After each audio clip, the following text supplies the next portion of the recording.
درود پاک پڑھنے کے بے شمار فضائل و برکات ہیں۔ نبی اکرم نور مجسم کا فرمان عالی شان ہے، جس نے مجھ پر دن بھر میں 1000 مرتبہ درود پاک پڑھا، وہ اس وقت تک نہیں مرے گا جب تک جنت میں اپنی جگہ نہ دیکھ لے۔ ذرا سوچیے انعام کتنا بڑا۔ دنیا میں رہ کر تو کسی کو معلوم ہی نہیں کہ مرنے کے بعد ہوگا کیا ہمارا، مگر روزانہ 1000 بار درود پڑھنے والے کے بارے میں فرمایا کہ مرے گا نہیں جب تک جنت میں اپنی جگہ نہ دیکھے۔ اب فضول باتیں کرتے ہیں، اتنا سارا ٹائم لوگ ویسے ہی ضائع کرتے ہیں۔ اگر ایک مخصوص وقت کر لیں اور روز درود پڑھیں تو پڑھنے والے ہزاروں درود بھی روز پڑھ لیتے ہیں۔ اللہ مجھے بھی پڑھنے والا بنائے، آپ کو بھی بنا دے۔ آئیے مل کر محبت کے ساتھ بآواز بلند درود پاک پڑھ لے۔ صلو علی الحبیب صلی اللہ تعالی علی محمد صلی اللہ علیہ وسلم۔ آج کا جو موضوع ہے بیان کا، بے شک ہمیں ہر جمعرات کو مدنی مرکز کی طرف سے ایک موضوع عطا کیا جاتا ہے اور بڑا کمال کا وہ موضوع ہوا کرتا ہے، مگر آج اس لیے بہت کمال کا موضوع ہے کہ ہم میں سے شاید ہر کسی کو اس موضوع کی ضرورت ہے۔ ایک بڑا پرابلم ہے ہمارے معاشرے میں کہ جناب لوگ جو ہیں بڑی سستی کاہلی کا شکار ہوتے جا رہے ہیں، مایوسی کا شکار ہوتے جا رہے ہیں، ڈس ہارٹ بہت جلدی ہو جاتے ہیں اور اپنی ہمت ہار جاتے ہیں۔ آج ان تمام لوگوں کے لیے بیان ہے کہ جو اپنی ہمتوں کو بلند کرنا چاہتے ہیں، اپنے حوصلوں کو بلند کرنا چاہتے ہیں، مایوسی کی دنیا سے نکلنا چاہتے ہیں اور کچھ واقعی زندگی میں کرنا چاہتے ہیں۔ ایک بار خادم رسول حضرت انس بن مالک رضی اللہ عنہ سے روایت ہے کہ ایک انصاری صحابی رضی اللہ تعالیٰ عنہ جن کے معاشی حالات بڑے کمزور تھے، وہ ایک دن سب سے سخی آقا مکی مدنی مصطفیٰ صلی اللہ تعالی علیہ وسلم کی بارگاہ بے کس پناہ میں حاضر ہوئے اور امداد کا سوال کیا۔ نبی پاک سے عرض کی کہ حضور میری مدد کی جائے، میں بہت غریب ہوں۔ یاد رکھیے کہ سخاوت جو ہے نا، یہ صرف مال بانٹنے کا کام نہیں ہے، اصل مقصد سامنے والے کی ضرورت پوری کرنا ہے۔ ہم بعض اوقات سمجھ رہے ہوتے ہیں کہ ہماری ضرورت مال ہے، مگر ایسا ہوتا نہیں ہے۔ ہماری اصل ضرورت کیا ہے یہ دینے والا رب جانے اور بانٹنے والے مصطفیٰ جانے صلی اللہ تعالی علیہ وسلم۔ اب وہ انصاری صحابی تو یہ سمجھ رہے تھے کہ مجھے مال کی ضرورت ہے، میری مالی امداد کی جائے، لیکن نبی پاک علیہ الصلوۃ والسلام کی کیا شان ہے۔ وہ شاعر لکھتے ہیں نا، بے خبر ہو جو غلاموں سے وہ آقا کیا ہے۔ آقا تو دلوں کے حال جانتے ہیں۔ نبی پاک علیہ الصلوۃ والسلام نے ان کی اصل ضرورت جان لی اور فرمایا تمہارے گھر میں کوئی چیز ہے؟ گھر میں کیا کیا ہے تمہارے پاس؟ تو وہ کہتے ہیں ہمارے پاس حضور ایک چٹائی ہے جو ہم آدھی نیچے بچھا لیتے ہیں اور آدھی اوپر اوڑھ لیتے ہیں، اور حضور ایک پیالہ ہے ہمارے پاس جس سے ہم پانی پیتے ہیں، دیٹس اٹ، اور کچھ نہیں تھا۔ ایک چٹائی، ایک پیالہ۔ صحابہ کرام کی میں بات کر رہا ہوں، نبی پاک کے ساتھیوں کی بات کر رہا ہوں، یہ ان لوگوں کی بات کر رہا ہوں جن کے بارے میں ہم نعرہ لگاتے ہیں کہ ہر صحابی نبی جنتی۔ یہ جنتی لوگوں کی بات ہو رہی ہے جن کے پاس ایک چٹائی اور ایک پیالہ ہے۔ آج ہمارے پاس بہت کچھ ہے مگر پھر بھی زبان پر شکوہ ہے، شکایات ہے، کمپلینز ہے، میں پیچھے رہ گیا، وہ آگے بڑھ گیا۔ سنو، اب یہ وہی تو صحابہ تھے نا جب پیٹ پر پتھر باندھ کر بھی غزوہ بدر میں بلایا جاتا تو بدر میں آ جاتے تھے، غزوہ احد میں بلایا جاتا وہاں آ جاتے، غزوہ تبوک میں تپتی ریت پر بلایا جاتا اس گرمی کے میدان میں وہاں بھی چلے جاتے تھے۔ کمزور، مالی طور پر کمزور تھے مگر ایمان کا جذبہ طاقتور تھا۔ آج ہم ان کی نسبت مالی طور پر تو بڑے بڑے مضبوط ہو گئے مگر ایمان کا جذبہ نہ رہا۔ اللہ اکبر۔ اب انصاری صحابی نے عرض کی حضور ایک چٹائی اور ایک پیالہ ہے۔ پیارے آقا علیہ السلام نے فرمایا دونوں چیزیں لے آؤ۔ گھر میں تھی دو چیزیں، وہ بھی منگوا لی گئی۔ وہ صحابی گئے اور گھر سے چٹائی بھی لے آئے، پیالہ بھی لے آئے۔ نبی پاک علیہ السلام نے صحابہ سے فرمایا کون ہے جو اس چٹائی اور اس پیالے کو خریدے گا؟ اس کے گھر کا سامان نبی پاک صحابہ کرام میں سیل کر رہے ہیں، تو ایک نے کہا حضور 1 درہم میں خریدوں گا۔ پیارے آقا علیہ السلام نے فرمایا کون ہے جو اس سے زیادہ قیمت دے گا؟ ایک نے کہا حضور 2 درہم میں۔ نبی پاک نے 2 درہم میں وہ دونوں چیزیں اس صحابی کو دی اور 2 درہم لے لی۔ اب آقا علیہ السلام نے اس کو دیے جس کے گھر سے پیالہ اور چٹائی آیا تھا، جو غریب پیسے مانگنے آیا تھا۔ نبی پاک نے فرمایا 1 درہم کا اناج خریدو گھر والوں کو کھانے پینے کا سامان دو اور 1 درہم سے کلاڑی لے کر آؤ اور واپس میرے پاس آنا۔ وہ گیا بازار، سامان خریدا، گھر والوں کو بھی دیا اور 1 درہم میں کلاڑی لے کر نبی پاک علیہ الصلوۃ والسلام کی بارگاہ میں آیا۔ جب پیارے آقا کی بارگاہ میں آئے تو نبی پاک علیہ الصلوۃ والسلام نے اس کلاڑی میں اپنے مبارک ہاتھوں سے لکڑی کا دستہ لگایا۔ اب یہ بھی ایک بات سیکھنے والی ہے کہ سبحان اللہ، کیا زمانے نے ایسا منظر دیکھا ہوگا کہ امام الانبیاء ہیں، رب کے محبوب ہیں صلی اللہ علیہ وسلم، ایسا عزت ایسا رتبہ ہونے کے باوجود اپنے غلام کے ساتھ تعلق دیکھیں کہ اس کی کلاڑی میں لکڑی کا دستہ خود لگا رہے ہیں۔ ارباب نظر کو کوئی ایسا نہ ملے گا، بندے تو بہت مل جائیں گے پر آقا نہ ملے گا۔ تاریخ اگر ڈھونڈے گی ثانی یہ محمد، ثانی تو بڑی چیز ہے سایہ نہ ملے گا۔ یہ انٹریکشن، یہ محبت، یہ پیار غریب ہے، اس کو بتا رہے ہیں، لکڑی کا دستہ خود لگا رہے ہیں۔ تو یہاں ہم سب کو، یہ مبلغین کے لیے بھی ایک درس ہے کہ اصلاح اگر کرنی ہے، بات سمجھانی ہے تو صرف کہنے سے نہیں ہو جائے گا، کر کے دکھانا ہوتا ہے۔ کچھ لوگوں کے ساتھ کوشش مل کر کرنی ہوتی ہے۔ لوگ کہتے ہیں یار اتنا لوگوں کو نماز کی دعوت دی کوئی آتا ہی نہیں۔ نہیں جناب، گھر جا کر بلانا پڑے گا، آپ کو محبت سے پیش آنا پڑے گا، تب کامیابی ملتی ہے۔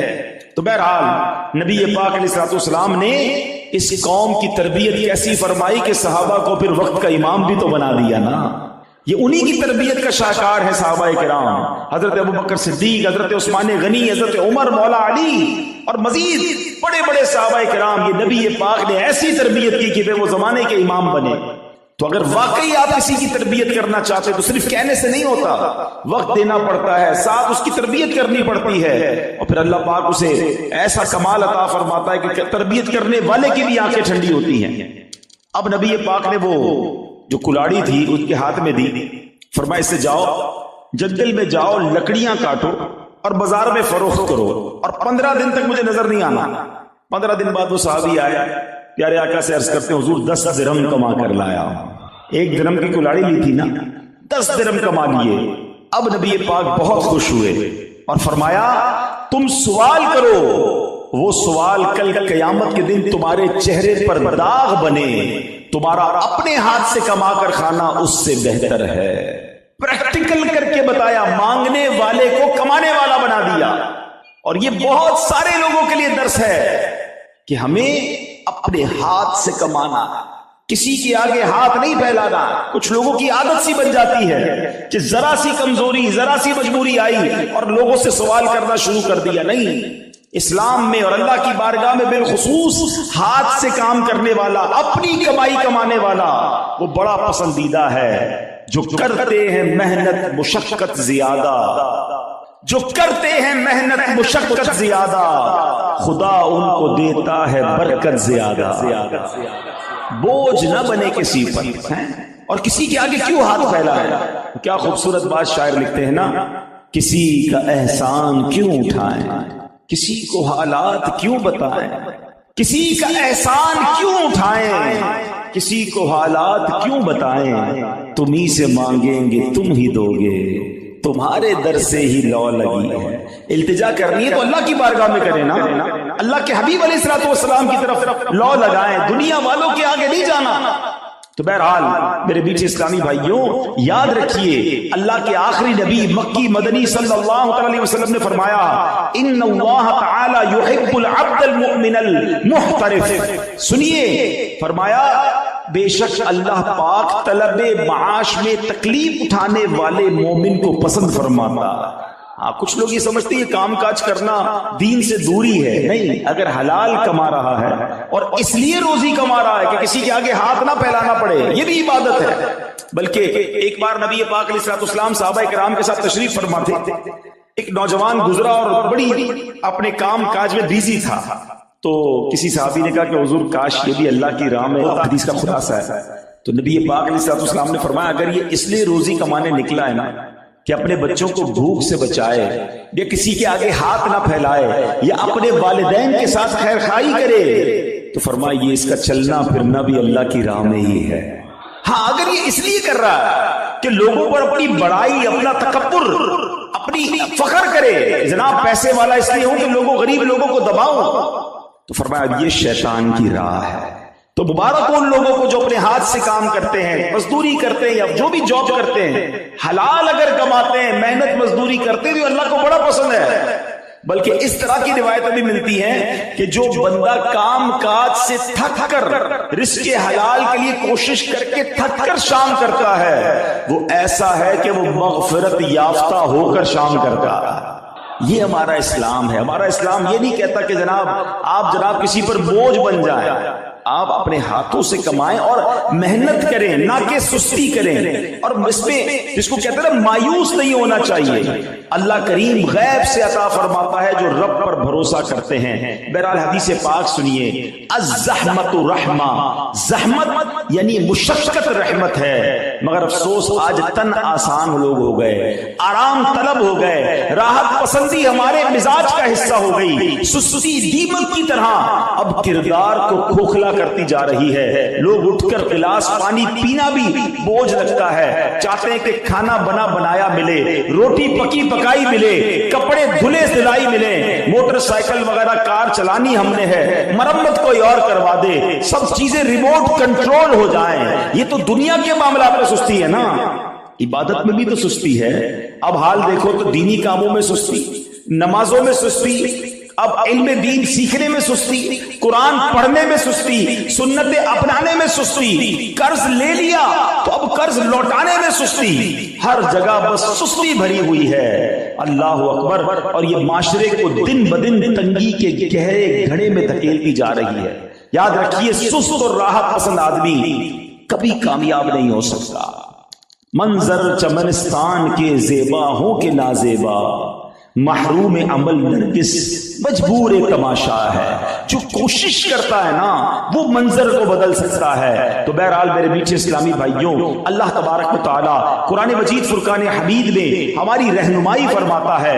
آج دیکھیں نمازوں کے اوقات میں بھی لوگ سستی کا مظاہرہ کرتے نظر آتے ہیں، حالانکہ اگر اسلام کو دیکھیں تو کتنا ڈسپلن کا درس دیتا ہے. لوگ کہتے ہیں ٹائم مینجمنٹ ہونی چاہیے، ٹائم کی پابندی ہونی چاہیے. ارے آؤ میرے سامنے، میں آپ کو بتاتا ہوں کہ دنیا میں جتنی شاندار ٹائم کی پابندی اسلام سکھاتا ہے، ارے جب وقت ہوتا ہے تو اذان ہوتی ہے، جماعت کا وقت ہوتا ہے تو جماعت کھڑی ہو جاتی ہے. میں نے دنیا کے کئی ملکوں کا سفر کیا ہے. لوگ مثالیں دیتے ہیں، جناب فلاں ملک کی ٹرینیں 1 منٹ بھی لیٹ نہیں ہوتی ہیں، فلائٹیں بالکل ٹائم پہ جاتی ہیں، لوگ بڑے ٹائم کے پابند ہیں. ہمارے وطن میں لوگ پابند نہیں ہیں. ارے تمہیں غیر مسلموں کے ٹائم کو دیکھ کر ٹائم کی اہمیت کا اندازہ ہوتا ہے. آؤ میں بتاتا ہوں ہمارا اسلام. آج دنیا میں ہزاروں لاکھوں مسجدیں ہیں، بارش ہو، طوفان ہو، سیلاب آ جائے، جب اذان کا وقت ہوتا ہے مؤذن اذان دیتا ہے، اللہ اکبر اللہ اکبر.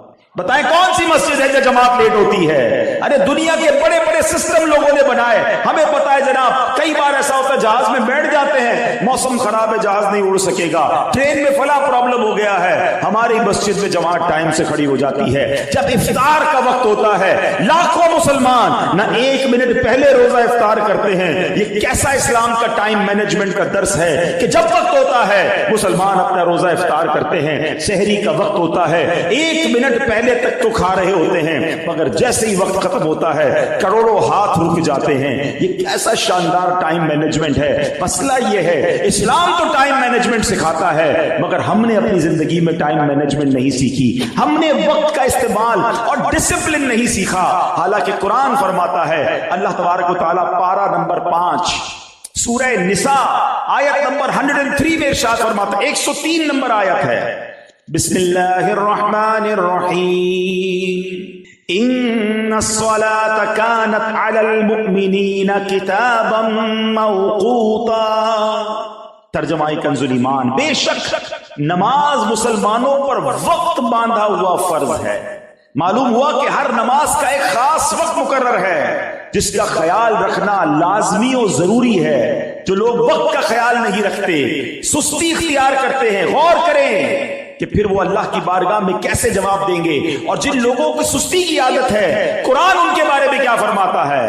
سورہ نساء آیت نمبر 142 میں ارشاد ہوتا ہے، بسم اللہ الرحمن الرحیم، وَإِذَا قَامُوا إِلَى الصَّلَاةِ قَامُوا كُسَالَىٰ كسالى يراءون الناس.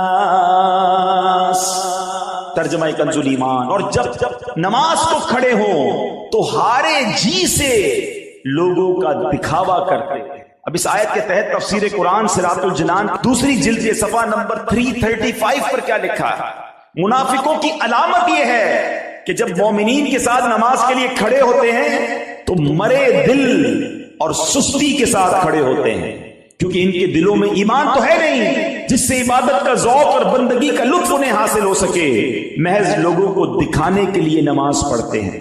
اس سے معلوم ہوا کہ نماز میں سستی کرنا منافقوں کی علامت ہے.